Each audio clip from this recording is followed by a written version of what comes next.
Ketahuilah bahwasannya Pondok Pesantren Al-Ittihad Dusun Bonjol, Mopongan, Kecamatan Beringin, Kabupaten Semarang ini didirikan oleh seorang yang alim bernama Simbah Kyai Misbah dari putra Mbah Kyai Raden Mertobito dan ibunya bernama Nyai Aisyah yang dilahirkan di Desa Gogodalem, Kecamatan Beringin.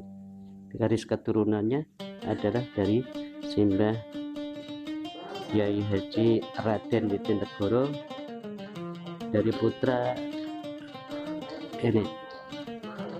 dari Simbah Ngadilangu, kemudian putra dari Mbah Sunan Muria dan putra dari Simbah Sunan Kalijogo. Secara kelahiran sampai masa kanak-kanak beliau belum dapat ditemukan sumbernya. Sampai dengan masa belajar diceritakan beliau menuntut ilmu agama di Sewulan Madiun selama 17 tahun, berkisar tahun 1860 di bawah pengasuhan Simbah Kyai Hasan Besari, cucu Simbah Kyai Muhammad Besari. Ini dengan istri pertamanya Kyai Misbah tidak dikaruniai putra, kemudian sepakat untuk bercerai. Kemudian Mbah Kyai Misbah menikah lagi kedua kalinya dengan gadis dari Kauman Lor, Papila Salatiga. Namun setelah dikaruniai dua putra, Mbah Ikrom dan Mbah Skirom, tidak ada kecocokan di antara beliau, ya. Ini mestinya itu Simbah Kyai Misbah itu mendapatkan suatu ilham bahwasanya untuk keturunan yang soleh sulihah nanti, maka istri pertama ini untuk berkah kemudian memperistri adik daripada istri pertama. Ini setelah itu memohon agar Simbah Misbah ya untuk menikah dengan adiknya yang pertama Aisyah, dan mereka sanggup untuk menjadi khodimnya. Sejak pernikahan dengan Aisyah, Kyai Misbah pindah kepada Pabilan pada tahun 1850-an ya. Lahir putra yang pertama diberi nama Umar atau Hasan Ashari. Tidak lama kemudian pindah ke Ngawi, lahir putra Thayyib dan Marzuki, dan satunya Khadijah. Setelah 22 tahun di Ngawi, Kyai Misbah pindah ke Cikalan, sebelah timur Dusun Bonjol, Popongan. Simbah Kyai Misbah mempunyai ilmu syariat dan merasa bertanggung jawab untuk nasrul ilmi wa din. Kabar kealiman beliau didengar oleh Simbah Kyai Sindir, Mbah Thayyib, merupakan direktur PTP Ketas pada zaman itu. Pada tahun keempat kembalinya dari Ngawi, Simbah Kyai Misbah diminta oleh Mbah Sindir untuk mengamankan daerah sebelah utara Ketas, yaitu di wilayah Gerkesan yang terkenal angker. Gerkesan itu sana ya, masih sana ya. Ini yang Moncol sana, yang Gerkesan sini gitu ya. Yang Gerkesan sini. Letaknya di antara dua aliran sungai yang bertemu dan menjorok. Daerah inilah disebut Moncol atau Poncol. Dan sebagai imbalannya, daerah tersebut dijadikan oleh milik Simbah Kyai Misbah. Untuk menjadikan tempat tersebut menjadi pemukiman, beliau dibantu oleh keponakan dari Mbah Nyai, yaitu Mbah Yadin dan Mbah Sarfan dari Cikalan, Padaan. Setelah menjadi tempat pemukiman, selanjutnya tempat tersebut dijadikan sebagai tempat basis dakwah dalam mengembangkan ilmu agamanya. Karena kealiman dan kearifannya, pengajian Simbah Kyai Misbah banyak dikunjungi oleh masyarakat sekitar, bahkan dari luar daerah. Sebab dulu ya sangat akses dari stasiun Beringin ini pertemuan antara Ambarawa dan Kedung Jati. Ini tentang apa ya, sejarah itu sudah ada di buku Belanda sana, sudah tercatat mulai dari pembuatan stasiun, kemudian adanya kebun karet getas. Ini sebagai pusat pendidikan dan pengajian, maka didirikanlah sebuah masjid. Dengan demikian tambah ramailah Poncol dengan penimba ilmu kebijaksanaan. Setelah menjadi tempat pemerintahan, selanjutnya tempat tersebut dijadikan sebagai tempat basis dakwahnya. Karena kalimat dan kearifannya, pengajian semakin banyak dikunjungi oleh masyarakat sekitar bahkan dari luar daerah. Sebagai pemecahnya, pada tahun 1893 atau tahun 1310 Hijriah didirikanlah yang namanya pesantren ini. Apip masih asrama pendidikan Islam itu dulu ya. Ini semenjak itulah Umar yang akhirnya itu namanya Mbah Yai Hasan Asy'ari mulai sadar dan mulai mau mengaji. Umar mulai mengaji di pesantren Termas, kemudian ke Mangkang, dan terakhir kalinya di Jambu Ambarawa, tempat Simbah Kiai Zainuddin. Karena kecerdasan beliau dalam menimba ilmu, Umar pulang setelah dinikahkan dengan putri gurunya yang bernama Natijah. Setelah kembali ke Poncol, Umar turut membantu ayahnya untuk mengurus santri yang semakin lama semakin banyak yang dibantu oleh adik Simbah Kiai Hasan Asy'ari, yaitu Simbah Kiai Marzuki Misbah. Lalu jalan keluarnya, setelah semakin banyak orang yang menimba ilmu, dibangunlah bangunan kamar berukuran 10 petak. Ini kemudian berlanjut, dilansir dari tahun 1332 Hijriah, Kiai Misbah ingin melaksanakan ibadah haji dengan putranya, namun beliau tidak memiliki biaya sedikit pun. Kemudian melaksanakan iktikaf di masjid selama 40 hari. Dengan kehendak Allah, menjelang keberangkatannya, banyak orang yang datang menghaturkan bekal untuk ziarah ke makam Rasulullah. Sesampainya di Mekah, Mbah Misbah bersama putra yang bernama Kiai Hasan Asy'ari melaksanakan ibadah haji dengan sempurna. Pada bulan Rajab, berziarah ke Madinah. Saat sampai di Wadi Fatimah, Simbah Misbah sakit dan tidak dapat menyempurnakan ziarah ke makam baginda Rasulullah Shallallahu Alaihi Wasallam. Sekembalinya ke kota Mekah, beliau sakit bertambah parah, dan pada bulan Ramadan tanggal 27 tepat jam 12 siang, Simbah Kiai Misbah menangis sejadi-jadinya, sangat menangis. Terus kawan-kawan haji bergiliran menunggu Mbah Misbah. Ketika sampai giliran Mbah Hasan, Mbah Misbah, beliau mengatakan, "Le anakku, olehku nangis iki rikala aku ora turu dumadaan aku kerawan Gusti Rasul Muhammad sallallahu alaihi wasallam. Aku ora pangling sebab aku wis bola-bali ngimpi ketemu kalian Gusti Rasul." Nggih. Dene oleh ndawi durung mari kangen bertemu dengan Gusti Nabi, sebab Mbah Misbah itu cuma sowan, aku sowan namung sedelok krana aku loro lan kersane arep mulang penggawe haji. Usana kesat durung tutuk oleh mulang, banjur sedo ana ing imaman Hanafi. Iku aku terus nangis, kesat wasiat haji kok nglakoni kowe lan kabeh perkarane mbok lan dulur-dulurmu kon masrahke kowe. Itulah pesan Mbah Kiai Misbah kepada Mbah Kiai Hasan.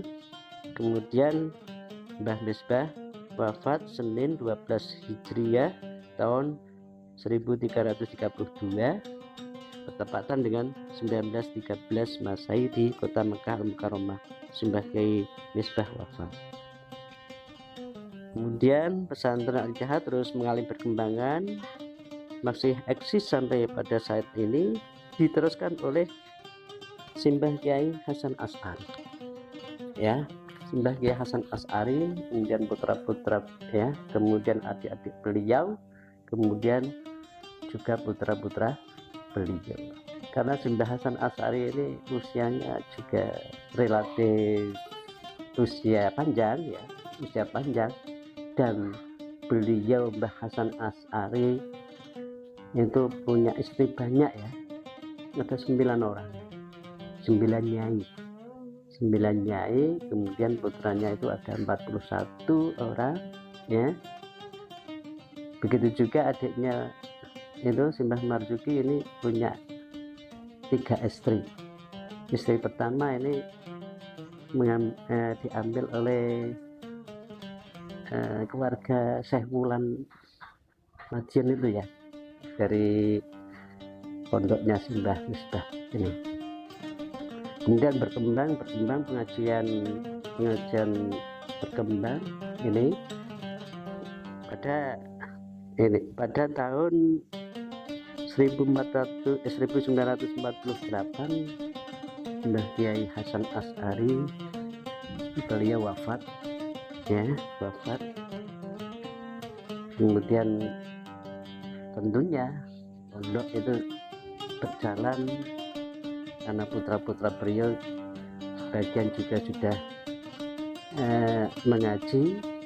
Ini putra-putra beliau, entah itu Mbah Junaid itu putra pertama, kemudian Mbah Ahmad Asy'ari, Simbah Sodaqoh, Simbah Musinin, Simbah Mukminin, Simbah Yazid dan sebagainya. Ini putra-putra beliau. Kemudian pada tahun 1948 bertepatan dengan hari Rabu terakhir bulan Jumadil Akhir, Simbah Hasan itu wafat. Ini, ya. Setelah itu kan ada mestinya peringatan dari 40 hari, 100 hari, 1 tahun, kemudian juga ini haul. Pada kesempatan haul dari beberapa putra beliau ini ingin meneruskan sebagai bentuk penghormatan kepada Simbah Hasan Asy'ari, ini dibacakan kitab Bukhari atau Muslim. Sebab sebelumnya Simbah Hasan Asy'ari tentunya juga sudah mengaji kitab tersebut. Kemudian, ya, ini pengasuh pondok seperti Ploso Kediri, kemudian Lirboyo juga, Ringin Agung, Tegarejo, kemudian juga Tebuireng. Bahkan dulu pada masa Simbah Kudori, Gus Dur itu kan mondok di sana, kemudian ikut kilatan Bukhari dan Muslim. Ini, tapi beliau tidak mengatasnamakan Abdurrahman Wahid, tapi mengatasnamakan Mansur, gitu, ya, Mansur. Kemudian ada juga Mbah Mangli, ya, kemudian dari Banyuwangi, kemudian juga Buya Dimyati dari Banten dan sebagainya. Ini itu banyak sekali sampai ini dulu juga sampai Malaysia juga. Saya waktu kecil itu masih masih ingat itu, kalau mau kilatan itu setengah bulan sebelumnya itu sudah mendaftarnya dulu pakai sigaret, ya, sigaret ditempelkan di dinding masjid itu. Ini tempat saya sampai penuh, sampai lantai itu juga diberi sigaret itu, ya, dari berbagai kalangan. Ini banyak sekali Kalau dulu saya kecil itu ya, pada waktu bulan Jumadil Akhir itu ya sangat ramai, sangat ramai. Ini sangat ramai. Kemudian pada tahun 1977 Simbah Kiai Haji Ahmad Asy'ari wafat, ya. Kemudian digantikan oleh adik beliau yaitu Simbah Kiai Haji Sodaqoh Hasan. Kalau sekarang tepatnya itu Pondok Pesantren Al-Itqon Gugen, ya, Gugen Tlogosari Pedurungan Kota Semarang. Yang sekarang kan ada Simbah Kiai Haji Haris Sodaqoh, kemudian Simbah Kiai Haji Ubaidillah Sodaqoh. Ini adik beliau dari ya sepupu beliau. Kalau Simbah Sodaqoh ini dari mbah yang pertama, Mbah Natijah. Kalau Simbah Ahmad Asy'ari itu dari mbah yang kedua.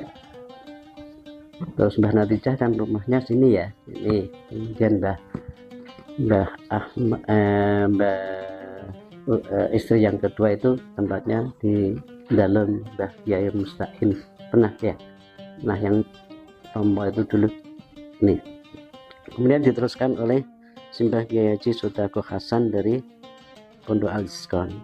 Karena kesibukan beliau pada waktu itu menjadi anggota dewan, ya, hanya 2 kali, artinya Jumadil Akhir sekarang Bukhari, kemudian besok Muslim, ya, karena kesibukan beliau dan tentu ini tidak dapat untuk ditinggal begitu saja, maka digantilah oleh adik dan keponakan beliau, yaitu Simbah Kiai Haji Fadil Asy'ari, Simbah Kiai Ahmad Asy'ari, dan Simbah Kiai Haji Ma'mun Ahmad. Terus kemudian pembacaan diteruskan dari generasi ke generasi berikutnya setelah beliau itu wafat, ya. Simbah Habib pertama ini, kemudian diteruskan dengan Simbah Kiai Fadil Asy'ari, kemudian Simbah Kiai Ma'mun Ahmad. Ini, ya, pembacaan kitab Sahih Bukhari ini masih tetap berlangsung sampai sekarang. Semoga saja sampai hari kiamat, semoga saja generasi demi generasi itu mempertahankan ini kebiasaan yang baik ini. Perlu dicatat, ya, salah satu keturunan Ponco yaitu Simbah Kiai Haji Arifin Junaidi kan orang secara nasional itu mengetahui ya di daerah mana dan sebagainya. Kalau penonton berkunjung di daerah mana saja, ini pasti menemukan bahwasanya ada orang tokoh dari tokoh ulama yang dikunjungi itu menceritakan tentang dulu pernah tabarukan Bukhari atau Muslim. Pernah kapan dulu ya, ini ke Papua itu juga ketemu dengan seseorang yang dulu pernah ini tabarukan di Poncol sini. Ini kemudian kalaupun kita urutkan tentang generasi penerus yang membaca Bukhari atau Muslim, generasi pertama sudah jelas Mbah Kiai Haji Ahmad Asy'ari, kemudian Simbah Kiai Haji Sodaqoh Hasan. Kemudian generasi kedua Simbah Kiai Habib Ahmad, Simbah Kiai Haji Fadil Asy'ari, kemudian Simbah Kiai Ma'mun Ahmad. Kemudian generasi ketiga Simbah Kiai Haji Musta'in Ahmad, Simbah Kiai Haji Nur Khalis Thahir, Simbah Kiai Haji Fathur Rahman Thahir, kemudian Simbah Kiai Muhammad Irfan Adi. Kemudian generasi yang berikutnya, generasi keempat, yaitu Simbah Kiai Haji Fatih Al-Hafid, Simbah Kiai Haji Fathur Rahman Bahir, masih ini, kemudian Simbah Kiai Lubabuddin Fadil, kemudian Simbah Kiai Ahmad Hasan Al-Faruq, kemudian saya ini Ahmad Mufid Sajid. Ini tentang sanad keilmuan tidak diragukan lagi. Ini sampai ya mu'alif atau ya beliau ini Imam Bukhari ataupun Imam Muslim ini sanadnya muttasil, ya muttasil. Tentang saya sendiri dulu pertama sanadnya juga dari sini, ya sebelum ke Sumbersari sudah pernah ngaji Bukhari Muslim pada zaman Simbah Kiai Haji Fadil Asari, Simbah Kiai Haji Ma'mun Ahmad, ya ini. Kemudian saya meneruskan di Sumbersari, di situ juga membaca ikut ngaji Bukhari Muslim dari beliau pengasuh Pondok Pesantren Darussalam Sumbersari, Mbah Kiai Haji Basaruddin, kemudian dari Simbah Kiai Imam Raqih Asy'ari, kemudian dari Simbah Kiai Hasyim Asy'ari. Kemudian beliau Mbah Basaruddin juga sanad keilmuannya dari pengasuh Aryad, ya itu Pondok Ringin Agung ini. Terus dari Ringin Agung juga dulu dari Poncol, gitu. Nih demikian tentang Poncol dari mulai sejarah berdirinya, kemudian pengajian kilatan Shahihul Bukhari dan Shahihul Muslim.